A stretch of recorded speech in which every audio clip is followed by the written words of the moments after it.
Hey there and welcome to World of Warcraft Rant. This video is going to be mostly focusing around World of Warcraft's kind of effect on the industry, Blizzard's business choices around it, and my general opinion of the game itself. I first got introduced to World of Warcraft when I was kind of a little kid, and when I first played it, I thought it was really fun, and it was really interesting, and it was probably one of my first MMO experiences outside of RuneScape. Then a couple of years later I picked it up for myself and played it for a little while, but ended up not really enjoying it as much as I thought I would. I ended up only ever getting any one character up to like 19, which took a little while at the time because it was back before you could get like a level in a single dungeon run, but not that high really. Then for a long time I ended up kind of not really having a lot of respect for the game. I was very annoyed by its effect on the industry, because anyone who's played a lot of MMOs can tell you exactly what World of Warcraft did to the industry, and that's basically just kill it. It's bouncing back a little bit more recently with games being a bit more competitive with it and kind of going their own route. The action MMO revolution has been a big part of that. But what it did for probably close to a decade was all of its competitors decided to either copy it to cash out, or tried to kind of copy it but one-up it, and none of it worked. They all tried to call themselves the WoW killer, but in the end they all kind of failed. And for a while I just kind of blamed World of Warcraft for this, and by extension Blizzard. But truthfully it's not really their fault.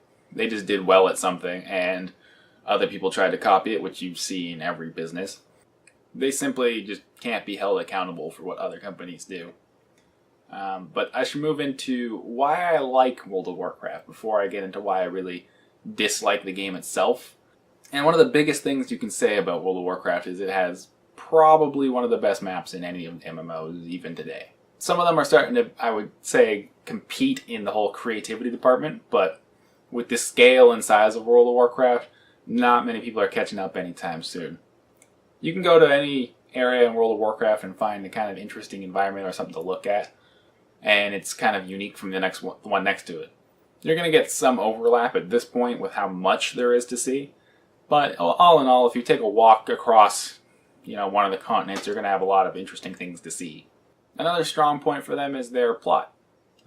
This is kind of the overarching plot of the whole game. Like, if you were to describe it to someone who didn't play World of Warcraft, they would probably take an interest in the story. Like for me, if someone talks to me about the things that go on in EVE, I find that pretty interesting. And when someone tells me about the story of World of Warcraft, I also find it pretty interesting. I never played the game enough to really get into too many of those stories, so I don't know their backstory. And when someone tells it to me, it's actually genuinely interesting to hear. And the last real thing I have to say good about World of Warcraft is it's got a fairly strong life to it. This is where, you go into a city or a town, and you see NPCs doing things, and you see players, and really it all just feels alive and kind of realistic. Like, you can see that this is a country, or a kingdom, or some kind of empire, or an alliance. And it just has a good feel to it, and it's fun to see and interact with. There are games today that seem to be stronger in that category, but this is, of course, like 10 years later. I can't really blame World of Warcraft for that. Now we get to the good part. This is the stuff I hate about World of Warcraft. And I'm going to start with the thing I already kind of touched on, is that's the fact they kind of killed the industry. And I've already said I can't really blame them for people copying them, but there is some stuff I can blame them for, and that's not helping it evolve. They did nothing to further their game. They've done nothing to expand upon it other than adding a new map, a new 10 level cap, and a little bit of a new story every 1 or 2 years. Where some of those games that I said that tried to one-up World of Warcraft did things like add player housing, or if you want to look at a game like Fly for Fun, they tried to make flying a core element of the game and tried to make flying as fun as they could and make that just one of the best things to have in the game. Where World of Warcraft never did any of that kind of stuff. To this day, they still haven't put in actual player housing, to my knowledge. They do have guild halls now, and they have the garrisons, which are fairly unpopular to my knowledge. And they've got the combat pet system now, which is basically a ripoff of Pokemon. So in their over a decade lifespan now, they have done nothing to really improve upon their game. And lately they've just been kind of making the game easier and streamlining stuff and helping you skip past it. And I know this because me and my friends decided we're going to give it another shot. And we played for about a month before we all got kind of bored. Well, most of us got bored. I was probably the worst offender. I just stopped playing after about 3 or 4 weeks. And in my personal opinion, I can hold them legitimately accountable for that. With the most money to develop their game compared to any other company, they just decided to continue cashing out on the same idea. It's not like adding any of these things would have hurt the game itself as it stood and like caused them to lose players. It might have just given players something else to do on the side. It may have brought other players into their game. But they felt they could just ride the wave and just keep making it money. And to be honest, they were right. People still to this day are subscribing to World of Warcraft for reasons that are completely beyond me. Sorry, it was a bit of a lie, I suppose. I kind of do know why World of Warcraft fans are so into the game even after all this time. And it's just the amount they have invested in it. They've invested so much time and money into the game that they can't realistically just turn their back on it and not ever want to look at it again or never want to play it again. That's why you'll see players come back for every expansion. You might see a player that never ever cancels their subscription. And for me, I don't really have a problem with that. If you enjoy a game that much, I'm honestly kind of envious of you. It's a good thing to be that passionate about something. But I get kind of annoyed by the blind defense of World of Warcraft. There are things I will argue that are good about it, but I'll also say a lot of things that are bad, and I'm generally in the opinion that I don't like it. But you can also be in the general opinion that you like it, or that you just really love the game.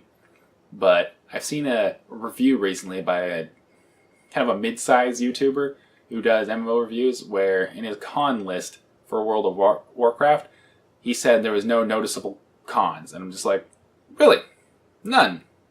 Not the extremely dated graphics, the tab targeting system, which is now out of date by a lot, and just the lack of things like player housing and just extra little things like MMOs like to put in their games. And for me, that was particularly bad because I consider him a fairly good reviewer, but in that case, his fandom of World of Warcraft clearly clouded his vision. He wasn't willing to bash the game for anything, even if it was just kind of an objective criticism. But that's about where I'm going to leave that. There's one other major thing, and it's less about the game itself, but about the game's business model. World of Warcraft is quite possibly the only remaining successful subscription-only game. There have been a couple games recently to try and go the subscription route and just canceled after 5 or 6 months. Looking at you, WildStar and Elder Scrolls. But World of Warcraft is the only one that has been around consistently since the beginning and just stayed subscription. You can say, oh, they've added the free trial, the go to level 20 thing, but that doesn't really count. It's still a subscription game in the end. Now, I have no problem with World of Warcraft being a subscription game. In fact, I'm more in favor of subscription games than free-to-play as a business model. But World of Warcraft never held up its end of the bargain, in my opinion. The prime argument for subscription models back in the day was that you would receive all the updated content for free. You do not see this in World of Warcraft. They have really not held up that end of the bargain. In games like Elder Scrolls Online, where they do have free-to-play, they also have expansions that they've released for a cost, just like World of Warcraft. But if you're a subscribing member, you got those expansions for free. And as long as you subscribe, you can continue to go and do that content for free. The advantage to buying it was that you could stop doing your subscription. But when you work out the numbers, you can either buy stuff or pay for the subscription. It's kind of just up to you. The cost will be a little bit better one way or the other, but it depends how much you play. Now, in World of Warcraft, while they do release some things to you, like when the Legion expansion comes out shortly, they're going to be doing a big class overhaul. And players, as far as I understand, will be benefit to that whether they buy the expansion or not. The level cap will also increase with that expansion, but you do not get the new story. You don't get the new map if you don't buy in. And for me, that's a big kind of a swift punch. You've spent, with the gap between expansions, you've probably spent a couple $100 in subscriptions if you kept it running, and then they expect you to spend another $70 or $80 on the expansion. That's kind of ridiculous. Why am I spending $270, $280 to play the exact same game, but slightly expanded? For me, I just consider this really disrespectful to the player, and it's just squeezing the money out of them because they're such a fan and they're going to spend it. And on the note of no respect to the player, the more recent things to make me kind of really dislike World of Warcraft is the whole thing with the Nostalria server.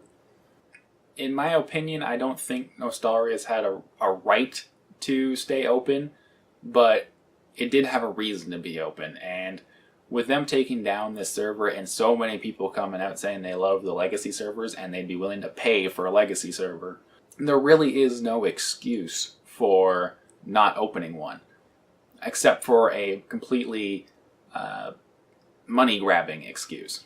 The reason they don't want a legacy server, as far as I can see it, is because it will admit that they were wrong and it will discourage people from buying the next expansion.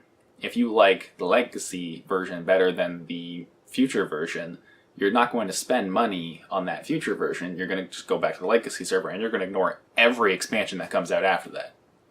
But where it turns to just straight up disrespect was that convention where they were doing a panel. I don't remember the details because it's been a bit of a while now, but they were doing a panel at a convention and a player came up and asked, essentially paraphrasing here, will you ever open up a legacy server? And again, paraphrasing, the response was, no, and you don't want that. This is completely disrespectful because they're telling the player that they know what they want better than the player. They're telling the player that the player's opinion doesn't matter. It's all about what Blizzard wants and what Blizzard thinks you should have. It's completely opposite to what's currently trending in indie games, which is to let the players have a big part in making the game, in influencing where the game goes. And it's just a complete slap in the face to the people who spend so much money on your product and have so much love for your product. Anyone who comes to listen to that panel is a fan of World of Warcraft. They're the people that are buying your game. And you have the gall to just slap them in the face in front of all these people. And then the video goes on the internet of you just basically doing that, just slapping one of your fans in the face. I think that's where I'm going to leave it. There's things to like about World of Warcraft. There's things to not like about World of Warcraft. But if I had to leave you with something to pay attention to, it's that I really don't think Blizzard has any respect for the players of World of Warcraft, the gaming community in general, and that they're just really after the buck in the case of World of Warcraft. They've made good games, but I just don't see the respect there. Thank you guys for tuning in to this episode. The next episode to come out next week will be B.A.M number 2, and that's actually going to be about combat, so woo! Going to be talking about different styles of combat and the strengths and weaknesses in them, of course. Thank you for tuning in, and I hope you guys have a great day. See you later.